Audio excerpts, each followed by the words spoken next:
কেমন আছো তোমরা সবাই? আশা করি তোমরা ভীষণ ভালো আছো, আমিও খুব ভালো আছি। সকাল সকাল ঘুম থেকে উঠেই চলে গেছি কল্যাণীতে, আমি আর আমার দিদি। মায়ের অপারেশন হয়েছে কল্যাণীতে, ওখানে ভর্তি আছে, তাই আমরা দেখতে যাচ্ছি। এর আগে একদিনও গেছিলাম, সেদিনকে ভিডিও ক্লিপ নিতে পারিনি, সেদিন অপারেশন দিন ছিল। আজকে মা ভালোই সুস্থ আছে, সেই জন্য একটু কল্যাণী স্টেশনে নেমে একটা পার্কের মধ্যে দিয়েই যেতে হয়। এই পার্কটাকে তোমরা কে কে চেনো বলো, এই পার্কটার নামটাও প্লিজ বলো তোমরা। খুব সুন্দর পার্কটা।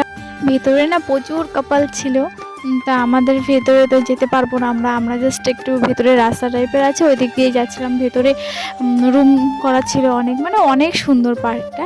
তো কাপালদের জন্য ঠিক আছে, আমাদের জন্য ঠিক না। তোমরা একটু দেখো, ভিডিওর মাধ্যমে আমি তোমাদেরকে দেখিয়ে দিচ্ছি।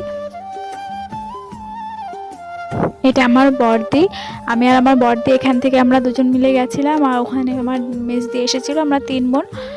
তো আমার দিদি ওই তোমাদেরকে দেখিয়ে দিচ্ছে, ওখানটায় দাঁড়িয়ে আছে, আমরা যাচ্ছি বলে ওখানটায় ওয়েট করছিল আমাদের জন্য। এই দেখো এখানে এই নার্সিং হোমটা। তো এই আমার কাকিমাও এসেছিলো মাকে দেখতে, তো ওরা গল্প করতে ব্যস্ত আর আমি ভিডিও করতে ব্যস্ত। মায়ের সাথে দেখা হয়ে গেছে, 11টা থেকে 11:30 অবধি দেখতে দেয়, তারপরে তো আর দেখতে দেয় না। তারপরে কি করব, আবার পার্কে গেছিলাম একটু ঘুরতে। ভাবলাম একটু রিলস বানাবো, তো রিলস বানাতে পারিনি, একটা না দুটো বানিয়েছি, তার মাঝখানে বৃষ্টি চলে এসেছিলো জানো তো, সেই কারণে রিলস বানাতে পারিনি। তোমরা যারা যারা ভাবছো সুন্দর একটা পার্কে ঘুরতে যাবে, তো এই পার্কটাতে যেতে পারো তোমরা। কল্যাণী স্টেশনে নেমে 4 নম্বর প্ল্যাটফর্ম থেকে ডান দিকে গিয়ে তোমরা 1 মিনিট হাঁটলেই দেখতে পাবে তোমরা পার্কটা, একদম স্টেশনের পাশেই, খুব সুন্দর, যেয়ে ঘুরে আসতে পারো। দেখো ভিডিও বানাতে বানাতে বৃষ্টি চলে এসেছে, আর আমরা তাড়াতাড়ি করে দৌড় মারছি।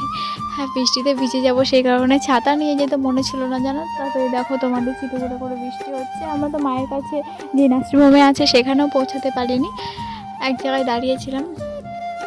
তারপরে দেখো আমরা আর একটা জায়গায় গেছিলাম, নার্সিংহোমের পাশেই ডাক্তার বিধানচন্দ্র রায় এর একটা মূর্তি আছে ওখানটায়, মাছ টাছ আছে, অনেকটাই সুন্দর। ভেতরে তো আমাদের ঢুকতে দেয়নি। তো দেখো ভীষণ বৃষ্টিও হয়ে গেছিলো, বৃষ্টির মধ্যে, বৃষ্টি তখন থেমে গেছিলো, তোমাদেরকে দেখিয়ে দিই। দেখো ওই যে মূর্তিটা দেখা যাচ্ছে, ওটা ডাক্তার বিধানচন্দ্র রায়ের। এখন প্রায় 1টা নাগাদ, 1টা বাজতে যায়, এবারে আমাদের বাড়ি চলে যেতে হবে। ছোট্ট বেবিকে বাড়িতে রেখে এসেছি, বাড়িতে তো যেতেই হবে তাড়াতাড়ি।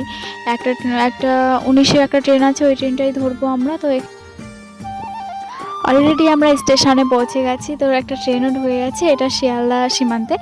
এটা আমাদের ট্রেন নয়, আমাদের 1 নম্বর প্ল্যাটফর্মে যেতে হবে, 1 নম্বর প্ল্যাটফর্ম থেকে ট্রেন ধরতে হবে। এটা কল্যাণী, আমরা ওভারব্রিজ পার হচ্ছিলাম তখন এই ট্রেনটা ঢুকে গেছে। তো ট্রেনে উঠে পড়েছি। দেখো ভীষণ ভিড় জানো না ট্রেনে, ভীষণ ভীষণ ভিড়। একটা বাচ্চাকে নিয়ে তো যাওয়াই যাবে না, সেই কারণে একা একা গেছিলাম, ভীষণ ভিড়। দিদিকে গেলে ট্রেনে তুলে দিলাম, দিদি বাড়িতে চলে গেল। এবার আমরা বনগাঁ ট্রেন ধরে আমরাও বাড়িতে চলে যাব। আর জানো তো বন্ধুরা, ভিডিওটা ছাড়তে প্রচুর লেট হয়ে গেল, তো তোমরা কিছু মনে করো না। আর যদি তোমাদের ভিডিওটা ভালো লাগে প্লিজ আমাকে সাপোর্ট করো, আমার পাশে থেকো। আর এরকম ছোট ছোট ভিডিও আমি তোমাদেরকে দিতে থাকবো প্রচুর ব্যস্ততার মাধ্যমে।